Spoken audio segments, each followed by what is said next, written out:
자, 이제 8대0 얘기를 우리가 좀 많이 해왔고 저쪽에서는 5대3 얘기를 하면서 마은혁이 임명되면 6대3으로 이게 인용될 수 있으니까 그걸 좀 막아보자라는 뭐 단식까지 있었고 헌재에서 릴레이 이제 시위하는 국민의힘 모습까지는 보이고 있는데 이제 극우의 준동 또 국민의힘의 이 헌재 릴레이 모습 의원님 좀 어떻게 보고 계십니까? 사실은 국가 수준을 많이 떨어뜨리는 거죠. 네. 그러니까 억지잖아요. 그러니까 뭐 그 탄핵 심판 과정에서 윤석열 측에 한 것도 다 억지고 지금 국민의힘은 뭐 한술 더 뜨는 수준이고 지금 누가 더 세게 하나 뭐 이런 차원 네. 같아요. 누가 더 열심히 그러니까 이게 하나. 지금 그 정광훈 집회하고 예. 비슷한 수준이에요. 그러니까 거기서 떠드는 얘기나 국회에서 예. 나오는 얘기나 비슷하잖아요. 그렇네요. 얘기가 일맥상통하고 수준도 예. 비슷하고. 그러니까 법률적으로나 뭐 사실관계가 하나도 맞지도 않는 얘기를 계속 하는데 계속 한단 말이에요. 네. 그 문제가 큰 거짓말을 한 번 했을 때는 별로 사람들이 안 속는데 큰 거짓말을 반복해서 하면 속는다는 거잖아요. 예. 대중이. 그게 예. 이제 그 나치 정권의 괴벨스도 그 비슷한 얘기를 했습니다만 거의 그거를 우리가 경험하고 있는 것 같아요. 네. 지금 어제도 이제 나경원 의원 등 국민의힘 의원 82명인가요? 네. 헌재에다가 이거 기각 빨리 해라, 각하해라 이런 의견을 또 냈다고 하더라고요. 이제는 더 늘어나고 있어요. 그러니까 그 얘기는 지금 예. 82명이 거기 서명하고 동참했으니까 네. 국민의힘에 그나마 그래도 제정신은 26명밖에 없다는 얘기예요. 그렇게 뺐음해 보면 빼보면 예. 그나마 26명이 제정신이고 나머지 이거 제정신 아니다. 나경원 의원이 주도해서 이걸 또 이끌고 있고 또 헌재 릴레이 보니까 60명이 또 참여했다고 하는데 이거 보면은 과반 이상이 지금 아니 그러니까 가고 대부분은 제정신이 아닌 거예요 지금. 야, 그럼 이게 우리가 이제 검찰 문 닫는다 이 얘기를 했지만은 국민의힘도 이거는 앞으로의 미래를 장담할 수가 없겠습니다. 이렇게 되면. 선거가 빨리 있어야 되는데 예. 국회의원 총선거가 아직도 만 시간이 3년 남아서. 이상 남아 있어서 예. 그 그래요. 윤상현 의원이 얘기했듯이 만 3년 후에는 다 잊어버릴까봐 잊어버리기 쉽지는 않을 것 같긴 한데 그렇지 않을 것 같습니다. 이번에는 못 있습니다. 이걸 어떻게 있겠습니까? 자, 이제 민주당 의원들은 이제 대검에 찾아가서 빨리 즉시 항고하라 검찰량에서 또 요구하는 기자회견을 하게 될 텐데요. 기자회견 시작하면 저희가 모두 발언 잠깐 뭐 듣고 오는 시간도 갖도록 하겠습니다. 오마이 TV를 통해서 대검 현장 생생하게 보고 계십니다.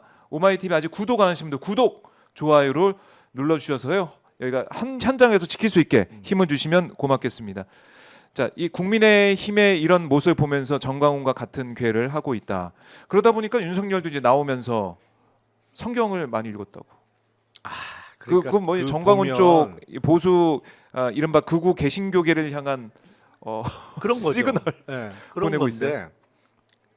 그런 장면이 많았죠. 사실은 정치인을 비롯해서 재벌 회장들도 구속됐다가 풀려나면서 항상 이렇게 한 손에 성경을 끼고 이게 나오는 사람 많았어요 실제로. 보세요 자료화면 보면 뭐 재벌 회장도 성경 끼고 나와서 풀려난 다음에는 교회 열심히 다니고 있다고 뭐 이렇게 하는데 네. 아니 그러면 와. 점이나 보지 말든지 점이나 보지 말든지. 모든 일을 그 저 무속에 의존하는 네. 사람이 무슨 자꾸 교회 파리를 그렇게 하고 그래요. 기자회견 시작하기 전에 거기 성경 읽고 또 혹은 달라지지 않았겠죠 곳으로 윤석열이 성경. 아니 달라졌으면 그러면 구순하지 말아야지. 적어도 구순하지 말아야지. 그래서 윤석열이 풀려나서 관저에 있는데 대통령실 관계자 얘기를 들어보면은 그냥 가만히 조용히 있다. 뭐 한식으로 밥을 먹으면서 조용히 있다 이런 얘기를 하고 있어요. 뭐 누구한테 뭐 소통도 안 하고 찾아온 사람도 안 만날 거다 이런 얘기를 하고 있던데 이거 아니, 믿을 수가 근데 있습니까? 벌써 권영세, 권성동 일단 갔다 왔죠. 두 지도부는 다녀왔잖아요. 뭘 안 만나. 그리고 석방된 그날 그 정치인 6명하고 통화했다고 예. 기사도 나왔고 뭘 안 하겠어요. 가만히 있겠나. 음. 적어도 외부에 드러나는 행사는 안 하더라도 네. 전화 통화야 열심히 할 것 같은데요. 전화 통화를 안 한다고 믿기가 어려운 상황이에요. 사실은 그럼요. 윤석열이 나와 있는데 특히 저 혼자 있었던 관저에 있었던 김건희도 또 얼마나 여기저기 연락을 했겠느냐. 그러다 보니까 조선일보 폐간 얘기까지 네. 흘러나온 거 아니겠습니까? 그래서 이게 증거 인멸 우려 차원에서라도 이렇게 풀려나 있으면 안 된다. 이거 국민들이 다 이제 지켜보고 있는 거 그 아니겠습니까? 기본이죠. 기본이죠. 네. 이걸 검찰이 풀어줬다는 것 자체가 증거인멸해도 뭐 우리는 몰라 이런 식의 증거인멸을 사실상 이걸 방조하는 혐의까지 좀 볼 수 있다고 해요. 아니 그러니까 증거 인멸까지 예? 가지도 않고 네. 이게 즉시항고를 안 하는 말도 안 되는 짓을 하고 있는데 그 다음부터는 뭐 생각도 안 하고 있는 거죠. 윤석열이 무슨 짓을 하든 간에 그거는 다 지금 검찰이 구호 한번 그래 그렇게 해라 맞춰보겠습니다. 뭐 그런 셈이 됐으니까 결과적으로 그러니까 사실은 예. 대부분의 공무원들은 맞춰보겠습니다. 그 왜 정권이 이 정도로 이제 거의 뭐 넘어갔다, 음. 넘어간다라고 판단하면 네. 절연을 하죠. 절대로 자기 몸하고 같이 정권하고 운명 공동체로 묶지 않아요. 그렇죠. 근데 지금 심우정은 사실상 묶었잖아. 네. 한 몸으로. 한 몸으로 묶었어. 예. 이거 한 몸으로 묶은 거지 사실은. 그렇네.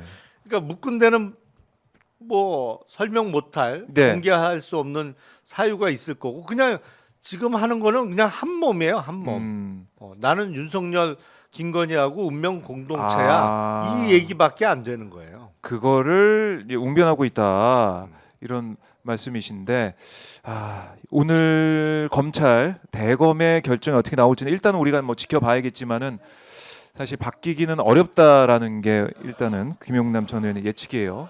그 예측이 좀 어떻게 될지 좀 더 지켜봐야겠습니다. 지켜보도록 하고요. 자, 헌재 아까 감사원장 결정은 내렸지만 의원님이 볼 때는 시점을 언제로 좀 예상을 조심스럽게 하십니까? 저는 늦어도 다음 주 월요일 날에는 선고를 해야 되지 않나 싶어요. 더 오래 끌면 정말 이거는 뭔가 사단이 난 거예요. 다음 주 월요일도 넘긴다? 예. 그러면 저는 헌재에서 뭔 일이 벌어지고 있다고 밖에 생각할 수 없어요. 예. 그러니까 지금 이제 법원의 이번 구속 취소 인용 결정도 어떻게 보면은 좀 우리의 상식과 관례를 깨버리는 그런 뭐 판결이었지 않습니까? 그런 걸 볼 때 사법부 쪽에 뭔가 오염을 시킬 수 있는 예. 그런 힘이 작용하고 있는 거다. 그게 그거 또 아니면 재판관 쪽으로 갈 이렇게 수 오래 있다. 끌 수가 없죠. 그러니까 제가 음, 윤석열이 3월 초에 구속 취소로 풀려날 거다라는 얘기를 들은 게 2월 달이란 말이에요. 근데 그 얘기 듣고 신경도 안 썼어요. 말도 안 되는 소리 하지 예. 마라. 그냥 아무리 뭐 자기네 편이라고 해도 가능한 얘기를 해야지 어떻게 가능하냐 그게 뭐 신경도 안 썼단 말이에요. 근데 실제로 풀려났잖아. 그러다 보니까 제가 그 얘기 들은 게 2월 달이란 말이에요. 그래요. 그러다 보니 그러면 역시 그 과정에서 왜 이러지 한 그 단계별로 과정이 처음부터 기획된 거였나라는 생각이 들어요. 그러니까 지금 그 구속 만긴 날 오전에 심우정이 소집했던 전국 검사장 회의도 그 뜬금없는 회의거든요. 그렇죠. 아니 그리고 기소 여부를 전국 검사장 회의를 소집해서 기소 여부를 결정한다는 것도 말도 안 되지만 네. 회의를 한다 손치더라도 미리 했어야지. 그렇잖아요. 예. 최소한 뭐 하루 이틀 전에 했어야지 어떻게 구속 만긴 날 회의를 개최하냐고. 예. 지금 돌이켜 보면 예. 그러면서 저건 뭐지 도대체? 네. 심우정이 왜 저러지 했거든요. 근데 그 회의 핑계로 기소를 안 하고 그날 저녁에 가까스로 한 거잖아요. 네. 그러니까 보통은 검사들이 구속 만기까지 사건을 안 들고 있습니다. 그러면 큰일 나죠. 만약에 그게 네. 잘못되면 혼나지. 넘어가면 네. 혼나지 예. 그거는. 그러니까 보통 하루 이틀 전에 기소를 한단 말이에요. 그러니까 근데 이 사건의 경우에는 네. 법원에서 구속 연장이 될 줄 알았는데 안 됐으니까 그것도 네. 두 번을 신청했었잖아요. 청구를 했었잖아요. 예. 구속 연장을. 근데 두 번 다 기각되면서 뭐 특수한 사정이 있으니까 적어도 그러면 하루 전에는 기소를 했어야죠. 1월 25일 날. 그렇네요. 예. 보통은 그게 상식이거든요. 네. 검사들 사이에는 만기 날까지 안 들고 있어요, 사건을. 근데 만기 날까지 25일을 넘기길래 네. 왜 이렇게 오래 끄나. 사실은 오래 걸릴 일은 아닌데, 왜냐하면 김용현에 대한 공소장은 진작에 나와 있었고, 김용현의 공소장을 약간만 수정하면 윤석열의 공소장이 나오거든요. 그렇겠네요. 그러니까 내란 그렇게 수계. 오래 시간이 걸릴 일도 아니고, 네. 이 정도 주요 사건은 사실은 팀을 다 나눕니다. 음. 그래서 공소장 쓰는 사람은 주로 그 업무에 종사하고, 뭐 앞으로 조사를 벌어지기면 누가 하고 역할 분담을 다 하죠. 네. 근데 26일 날 아침에 회의 개최하는 거 보고 딱 했단 말이에요. 근데 그렇군요. 야, 이거 처음부터 기획했던 거 아니야? 지금 놓고 보면, 지금 네. 돌이켜 보면, 그러면서 만기 날 저녁 때까지 들고 있고, 네. 그리고 나서 결정적으로 법원에서 갑자기 이거 시간으로 계산할 거야? 한 거를 누가 처음부터 기획한 거 아니야? 라는 생각까지 들어요. 그렇네요. 오, 치밀하게 기획을 했네 그러면 진짜.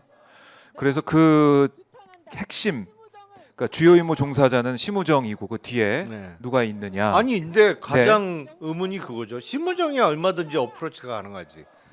지가 임명시켜줬고 총장 그렇죠. 시켜줬고 뭐 예. 그러니까. 근데 법원이 법원은 어떻게 어프로치했냐? 지기현 판사. 네. 그래요. 자, 지금 박찬대 원내대표가 대검 앞에서 검찰을 향해서 즉시 항고하라라고 요구하는 기자회견 발언이 있는데요. 잠깐 듣고 오겠습니다. 내란 속의 윤석열에 대한 검찰의 석방 취소 지휘는 부당합니다. 다른 혐의도 아닌 내란 속의 혐의를 받고 있는 윤석열을 풀어줌으로써 국민적 불안을 증폭시키고 극심한 사회 혼란을 야기했습니다. 구속 사유가 여전히 살아있는데 구속을 취소한다는 모순, 1심 법원의 판단이 잘못됐다고 하면서 즉시 항고를 포기한 모순적 행태, 법원 판단을 존중한다면서 기존대로 구속기간을 날로 계산하라는 모순적 지침은 검찰과 사법 시스템 전반에 대한 불신을 낳고 있습니다. 첫 단추를 잘못 끼웠으면 다 풀고 처음부터 바르게 단추를 끼워야 합니다. 검찰이 즉시 항고를 통해 상급심의 판단을 받아 원칙과 기준을 정리하는 것이 가장 바람직한 최선의 방법입니다. 천대엽 법원 행정처장도 검찰의 즉시 항고 기간이 남아있고 구속 취소 결정에 즉시 항고를 통해 상급심 판단을 받는 게 필요하다는 입장을 밝혔습니다. 검찰은 구속 취소된 뒤에 즉시 항고가 가능하지 않다는 입장이지만 이는 참으로 옹색한 변명입니다. 과거에도 검찰이 피고인이 구속 취소된 상태에서 즉시 항고를 한 사례가 존재합니다.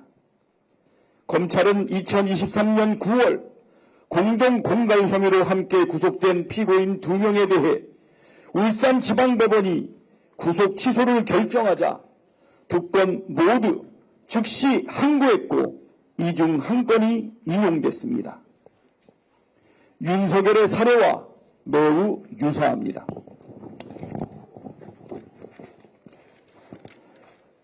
즉시 항고를 할 수 있는데 하지 않는 것은 검찰의 직무유기입니다.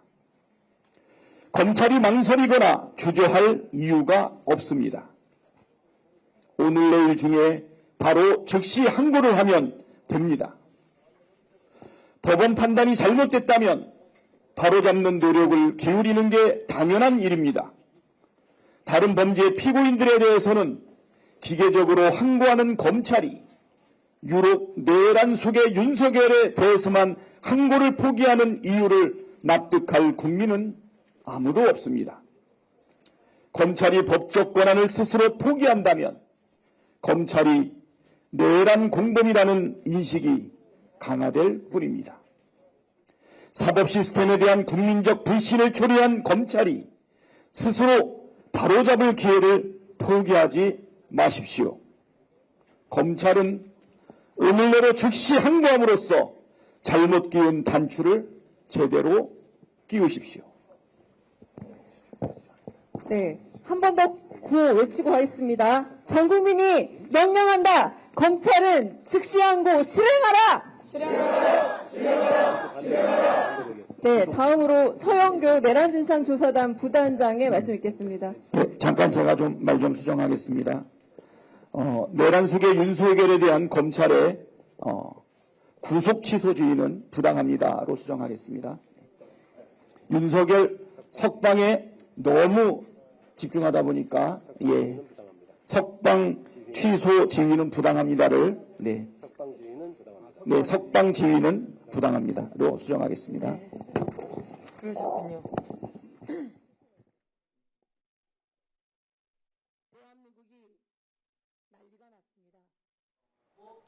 네, 대검의 즉시 항고를 요구하는 촉구하는 민주당 의원들의 기자회견 현장 저희가 함께 보고 있고요. 자, 이런 가운데 윤석열 쪽에서 오늘 오후 2시에 서울 고검에서 기자회견을 하겠다라고 예고를 했습니다. 양측에서 다 이제 총력전을 펼치고 있는 것인데 아마 기자회견은 뭐죠? 취지가? 즉시 항고하지 마라? 뭐죠? 뭐 기자회견 뭐라는 거지? 즉시 항고하지 마라일 수도 있고 뭐 이제 헌재를 향해서 또 어떤 얘기 할 수도 있겠는데 아무도 움직이지 마. 뭐 이런 건가? 그만해. 좀 냅둬 이렇게 할 수도 있겠는데 자, 일단은 헌재를 향해서 우리가 계속 촉구를 하고 있고 경찰도 뭐 준비는 거의 다 이제 마친 것 같아요. 야외 기동 훈련을 하고 또 드론도 헌재 상공 주변에 못 뜨게 한다라고 이걸 받아냈습니다. 학교도 가정통신을 통해 가지고 선고 당일에 선고 전날 뭐 빨리 수업 끝내거나 아니면 선고 당일에 휴교한다 이런 얘기를 좀 하고 있어요. 학생들은 뭔 죄예요? 이게 뭡니까? 그러니까. 우리 미래 세대까지 다 고통받고 있는 이런 상황인데 그래서 17일까지는 최소한 17일까지는 결론 내야 된다라고. 아니 그러니까 제가 말씀하셨어요? 보기에는 17일을 넘기면 좀 심각합니다 이거는. 18일에 박성재 법무장관 변론까지는 잡아놨어요. 네. 그래서 지금 14일, 17일 이틀 그 사이에는 있는데 저도 박성재 변론을 하면서까지 헌재가 이걸 끌기는 어려워 보인다 저는 생각이 들어요 개인적으로. 그러니까 적어도 그날은 변론 기일이 잡혀 있으니까 선고 없다는 얘기잖아요. 그렇죠. 물론 네. 뭐 할 수는 있어요. 변론 시작하기 전에 선고하고 딴 사건 선고하고 네. 다른 사건 변론하는 것도 일선 그 법원에서는 많이 그렇게들 하니까 뭐 그런데 그건 아주 이례적이고 헌재에서는 더더군다나 네. 그렇게 한 적이 없는 거로 제가 알고 있는데 아니 그리고 18일까지 끌 이유가 없는데 이유가 없죠. 예. 아무리 뭐 결정문을 기가 막히게 완벽하게 쓴다고 하더라도 그래도 아무리 시간을 많이 들여도 주말에 다 쓰는 건데. 그리고 이게 재판관들이 직접 또 뭐 한자 쓰는 것도 아니죠. 연구관들이 다 이제 연구관들이 도와주고 쓰죠. 네. 다 이제 써주고 그거 초안을 잡아주고 해서 보는 건데 평의도 이제 매일 하고 있지 않습니까? 매일 하고 있으면 이렇게 길게 늦춰질 일은 아닌데 아까 지금 처음에 언급하신 것처럼 절차상 문제를 또 지적하고 제기하는 아니, 근데 재판관들이 또 있을까봐. 헌재 탄핵 심판은 예. 어떤 면에서는 그 형사 절차보다 훨씬 문제 삼기가 어려워요. 이거는 뭐 억지로 뭐 날이 아니고 시간이야. 뭐 그리고 그렇죠. 공수처에 뭐 내란죄 수사 권한 없잖아. 뭐 이런 거 하고 시비 걸었습니다만 탄핵 심판은 그 정도 사유도 사실은 없어요.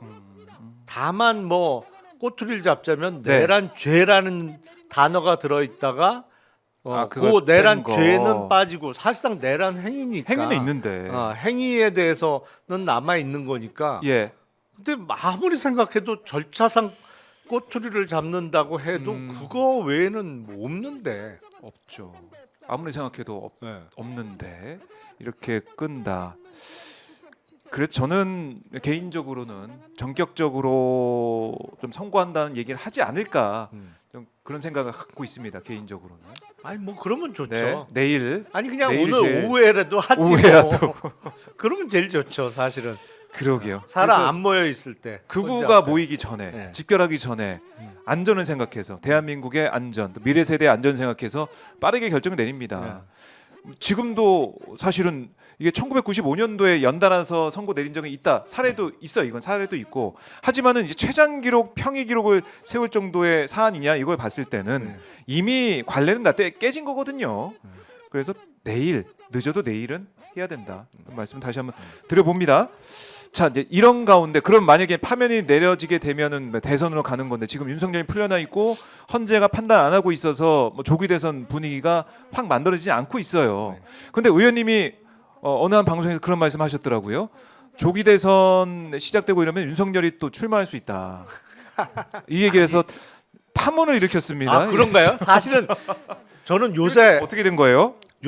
하도 황당한 네. 일들을 경험하니까 네. 옛날 같으면 뭐 그런 황당한 얘기를 제가 직접 하지는 않았을 텐데 네. 그 윤석열이 풀려나고 이러니까. 그렇지 구속 취소돼서 막 풀려나고 이런 네. 황당한 일을 겪으니까 네. 사실은 그 얘기를 얼마 전에 들은 적이 있어서 제가 2월달에 윤석열이 구속 취소돼서 3월 초에 풀려난다는 얘기 듣고 뭐 말도 안 되는 소리 하지 마라 그래갖고 비슷한 얘기도 전혀 입에 뻥끗 올린 적이 없는데 근데 뭐 윤석열이 다시 조기 대선에 출마할 수도 있다라는 얘기를 또 누가 하길래 이게 이제 아무리 황당한 얘기도 이제 흘려 듣지 말아야겠다라는 취지에서 그 그냥 한번 차원에서, 얘기한 건데 그것도 황당한 얘기죠. 사실은 법률적으로도 완전히 됩니까, 이게? 클리어되는 문제는 아니에요. 아니 대통령 하다가 파면됐는데 또 나와서 한다. 아니 근데 하도 억지를 쓰니까 야 나는 임기를 마치질 못하고 파면됐으니까 내가 다시 출마할 수 있는 거야. 뭐 이런 억지를 부리지 않을까라는 노파심에서 한 얘기죠. 높아시면서 하셨지만은 말씀하셨지만은 야 이제 정말 그러니까 이게 황당한 일이 겹치다 보니까는 이런 얘기까지 나오는구나 생각이 들면서도 진짜 충분히 윤석열의 이 캐릭터를 보면은 네. 내가 구국의 마음으로 나라를 구하는 마음으로 또 해보겠다. 아니 그러니까 그런 억지를 충분히 부릴 만한 네. 사람이잖아요. 논리는 뭐 간단해요. 네. 야 여론조사 1대1 구도에서 어. 뭐 김문수 어. 뭐 누굴 붙여봐도 안 안 돼. 된다. 근데 나는 이겨봤잖아. 논리는 간단해요. 난 실제로 이겼잖아. 그러면서 웃음이 나오는 상황일 수밖에 없는데 김건희 출마설도 있더라고요. 이거는 어떻습니까? 가능성 있습니까, 의원님? 원래 저들의 시나리오대로 진행이 정말 됐다고 하면 네. 다음에는 정권을 윤석열에서 김건희로 넘어갔겠죠. 후계자. 네, 왜냐하면 예. 쿠데타 일으킨 사람은 끝까지 집권하는 수밖에 없어요. 왜냐면 대치기 당하니까. 정권을 놓치는 예. 순간에 바로 뭐 깜빵 갈 일밖에 없기 때문에 그렇겠네요. 예. 그렇기 때문에 그런데 나이 차이도 많이 나잖아요. 그러니까 더 이상 계속 집권하기 어려운 상황이 됐다라고 네. 판단하면 나이 어린 그 와이프한테 정권을 물려준 사례가 저 아프리카의 어떤 나라에도 있었고 네. 뭐 그리고 본인이 통일 문제에 관심이 많다고 짓거린 적도 있으니까 통일 대통령. 통일 예. 대통령 하겠다고 나섰을 수도 있겠죠. 만약에 그 친위 쿠데타가 성공을 했다라면 네. 알겠습니다. 서경석 씨가 방송을 좀 합리적으로 해달라는 말씀하시는데. 죄송합니다. 그러니까, 그러니까, 죄송해요. 예, 근데 그러니까 그런 하도, 얘기. 예. 하도 황당한 일을 실제로 겪어 보니까 그런 그러게 황당한 말입니다. 얘기도 나오는 거죠. 이 상황 자체가 뭐 합리적이고 상식적이고 이렇게 좀 볼 수 없는 상황이 이어지다 보니까 저희가 이런 설들이 있다라고 해서 한번 정리를 한번 해봤습니다, 여러분. 네, 그렇습니다.